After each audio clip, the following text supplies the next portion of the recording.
Hi, I just got done installing the shock sensor add-on to the factory alarm on my 2018 Tacoma.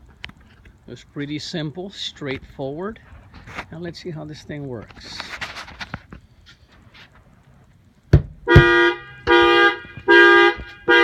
Okay, looks like it works pretty good.